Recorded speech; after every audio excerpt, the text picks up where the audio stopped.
Sagittarius, per usual, May holds a lot of changes happening in the stars astrologically, and it's going to affect you in specific ways. So in today's video, I want to give you your quick but complete and comprehensive rundown of everything that is happening in May of 2025 astrologically and how it's going to affect you.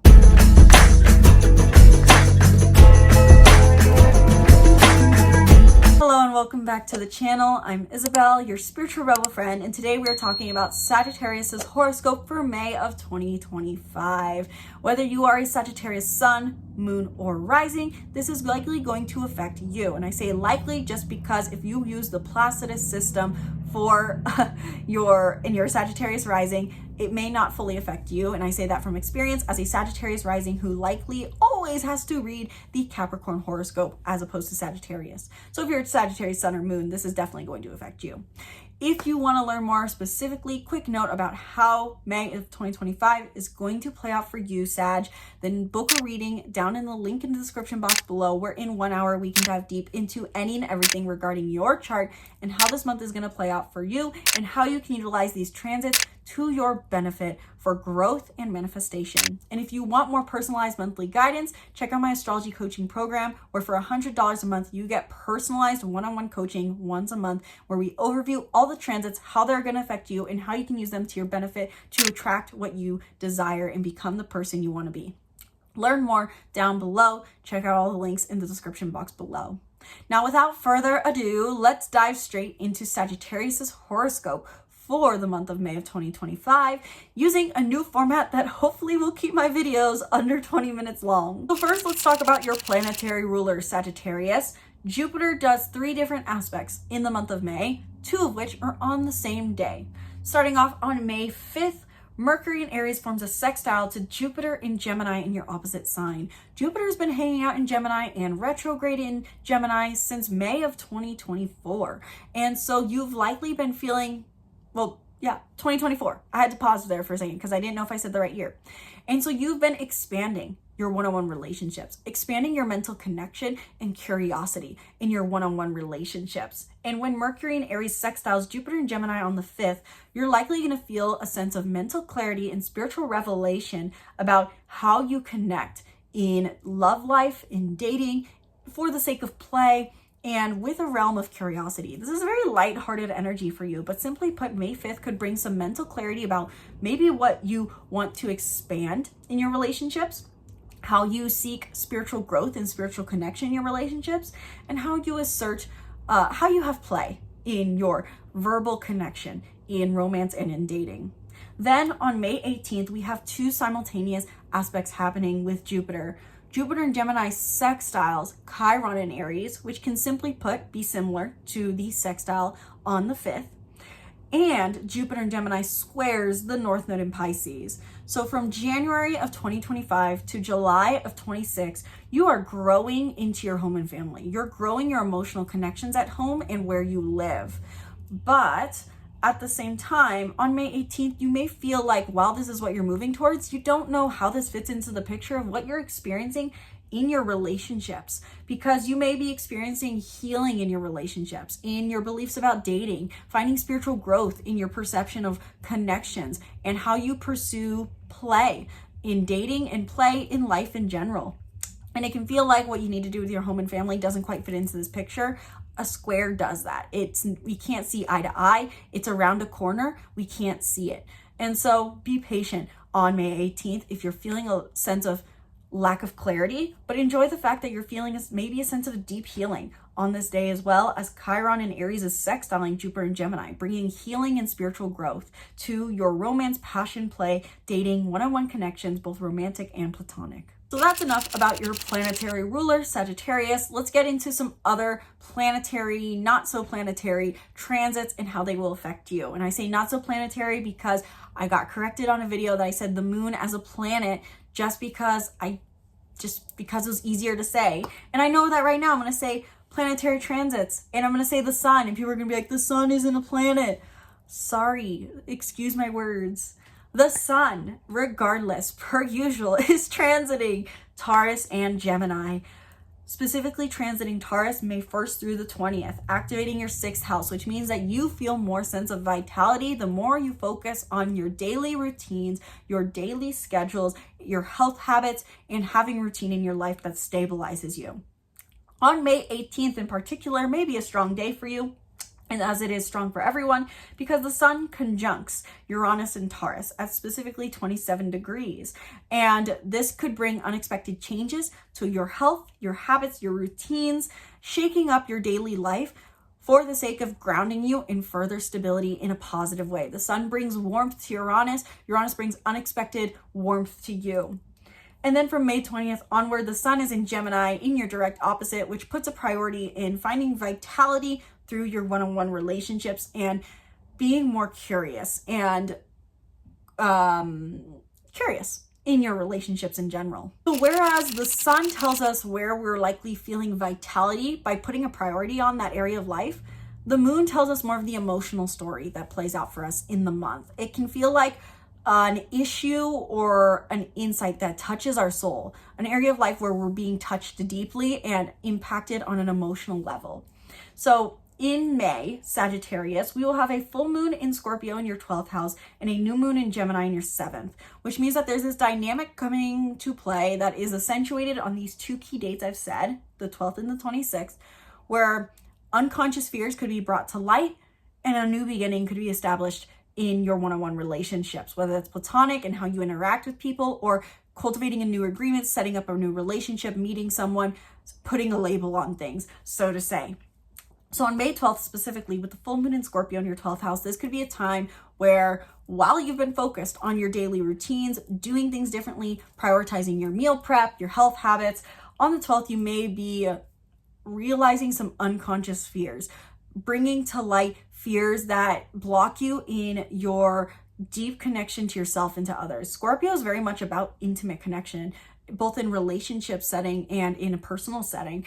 And so this really could tie into the new moon in Gemini, in that maybe you're realizing fears around intimacy or fears around connection, fears around belonging even potentially, or deep connection to life. How deep are you afraid to go out of fear of losing yourself in some way, in something or with someone? Deep unconscious fears could be coming up during the full moon in Scorpio to be released, renewed, and feeling a sense of emotional connection to yourself. And then on the 26th with the new moon in Gemini, like I said, this could be establishing a new relationship, meeting a new person, whether it's platonic or romantic, establishing a new business partnership. This is a new beginning in your way of being curious, intellectual, and mentally connecting in one-on-one settings. That is very, very positive for you. Mercury also transits really, really fast this month, as it is in direct motion and not going retrograde until July. Mercury transits not 1, not 2, not 4, but 3 different signs: Aries, Taurus, and Gemini, which activates your 5th, 6th, and 7th house.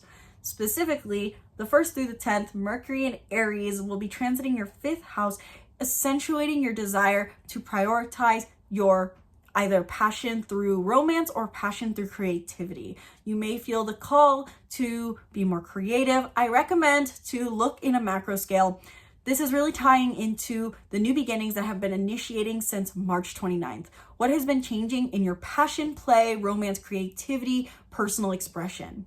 Because for some people, this plays out more in the romantic setting, and for others, this plays out in more of a creative setting. And so for you, Sagittarius, as identifying where this energy has been focused, more on romance or more on creativity, will help you understand where you're feeling more mental clarity. Mercury in Aries overall, transiting your 5th house, it would be recommended to prioritize your mental energy and communication towards personal creative expression, romance, passion, or play in general. Have fun in the beginning 10 days of the month. Then the 10th through the 25th, Mercury enters Taurus, which channels your mental energy towards your daily routines, health habits, helping you understand how you can better strategize your daily life.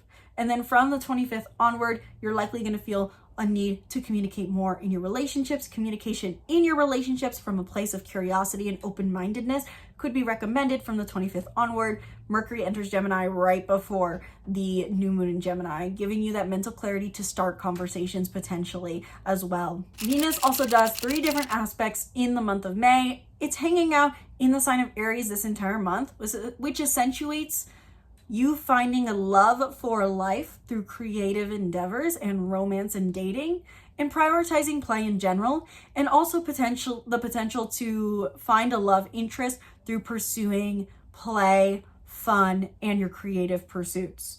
But to go deeper into what these 3 aspects are that are playing out with Venus, May 2nd, Venus conjuncts Neptune and Aries in your 5th house, which could be great for those creatives out there. You may be accentuating more of your creative channel, your creative energy could be accentuated and feeling more of an idealized version of love in the early phases of dating. This could really be also seeing a new love interest through rose-tinted glasses. You get what I mean here, even though I'm stumbling. May 6th, Venus in Aries sextiles Pluto retrograde in Aquarius. Pluto, we will talk about Pluto at the end of this video, in your 5th and 3rd house. So you may be feeling that there is a heightened love for life in your daily pleasures based off of the healing work you've done in your daily communication and daily network. This could be that you have been transforming your daily bubble, or you've been changing the way you talk to people on a daily basis. And this can now be positively, so to say, bringing you a love for life. You're seeing how your healing work has brought you more of a love for life, simply put. And then Venus in Aries trines Mars in Leo. Before I get into the Venus Aries trine, this Venus in Aries sextile to Pluto retrograde in Aquarius is one very similar to the sextiles we've had with Aquarius in March. So check out my March horoscope, where I have a whole segment talking about all the Pluto sextiles to get more ideas on maybe the themes that could be coming up again. It's slightly different because we have different planets retrograde and different planets not, but very similar nonetheless. So then, to jump back on the timeline, May 21st, Venus in Aries sextiles trines Mars in Leo in your 5th and 9th house, which is fellow fire signs. So you're going to feel this very positively. I accidentally started talking about Sagittarius in my Libra horoscope. So now we're back caught up and talking actually about you this time, Sagittarius. These are fellow fire signs. So you're going to feel this very positively. Great for love because we have Venus and Mars involved together, forming a high five for perfect divine masculine and feminine energies. If you're interested in love, you could meet a love interest through a creative pursuit or doing something to cultivate your personal philosophy or traveling. If you're not interested in love, this is great energy for taking more of a spiritual, meaningful approach to your creativity, passions, and finding more meaning in your pleasure and play. Venus trining Mars is really about harmonizing your creativity, your romance, your pleasure with your meaning in life, your purpose in life, what gives you a sense of purpose, your personal beliefs, your ideologies, and your travels. Now, on the note of Mars in this aspect trining Venus and Aries, Mars is also hanging out in Leo in your 9th house for the entire month of May, Sagittarius. And this means that you're likely going to feel the most strength to put your physical energy into discovering your personal beliefs, your ideologies, and traveling potentially. Mars being in Leo could bring back the travel bug. And this could be helpful to look at November 3rd, roughly to December of last year. What were you feeling like doing in your personal beliefs and travels? Were you wanting to learn more about your religious beliefs, your philosophies, a certain philosophy? Were you feeling the need to travel? This desire could come back full force in May after being long awaited. On May 24th, Saturn will enter Aries in your 5th house, which helps you establish structure, discipline, and authority in your romantic pursuits, your passions, and your creative endeavors. Most people, I feel like I usually hear people afraid of Saturn's transits because restriction sounds so negative, but this is giving you strength and to cultivate your certainty with what it is you do creatively and passionately. Last but very not least, on May 4th, May the 4th be with you as Pluto goes retrograde in your 3rd house in Aquarius, where it will remain retrograde until October 13th. You have been transforming your beliefs about how you should communicate with people on a daily basis, how you should cultivate a network, how you should find your people, how you should find your own place and be individually needed and valued within a network. And when Pluto goes retrograde, you're reflecting on all this transformation work you've done. You're reflecting and revisiting, how have I changed this? How have I healed this? Where's this coming from? Pluto overall, like Saturn, very fear-mongered, I think, or people, at least when I do my readings with my clients, they get very scared of, so to say, what is Pluto gonna mean? I have to delay gratification, basically. And with Pluto, Pluto's bringing transformation in a macro scale. And so with Pluto going retrograde, this is the idea that we don't have to always be doing something, transforming something, changing something. Pluto is a time to revisit and say, how far have we come? What have we done so far? It's introspection. All retrogrades, to some degree, are introspection, especially Mercury retrogrades. But Pluto retrograde, in this case, brings a need to reflect, revisit, and see, what have I healed so far? How does that feel for me? So with Pluto retrograde, hopefully I'll have a video coming out about that. But that is all a note for you and how Pluto retrograde will affect you, Sagittarius, Sun, Moon, and Rising. So let me know down in the comments below, Sagittarius, did you resonate with this horoscope? Are you looking forward to the month of May? What is your Sagittarius placement? If you're a Sagittarius Sun watching this video, do you feel the effects of Jupiter's transits more strongly than other planets? I would love to hear your feedback on that down in the comments below, because I'm curious to know truly if you feel more affected by your planetary ruler. So let me know your thoughts down in the comments below, and be sure to subscribe to the YouTube channel and stay tuned for more videos breaking down the stars and more. If you have certain questions that you want answered or videos that you want to see published, I would love to hear your feedback down in the comments below. And if you have questions regarding your specific birth chart, how transits are going to affect you, how you can use your chart to your benefit, understanding certain placements or aspects you have in your chart, book a reading down in the link in the description box below, where in 1 hour we can dive deep into any and everything regarding your chart, transits, and more. Learn more about options about readings down in the comments or in the description box below. And if you want personalized monthly guidance to the stars, check out my astrology coaching membership, where you get personalized monthly guidance and unlimited access to all of my astrology workbooks and my astrology course, which has $300 value. So it's an insane deal for just $100 a month. It really does pay for itself, so to say. So learn more about my astrology coaching membership if you're interested down in the description box below. Thank you guys so much for watching this video. Sincerely hope you enjoyed. Once again, my name is Isabelle. From my heart to yours, namaste.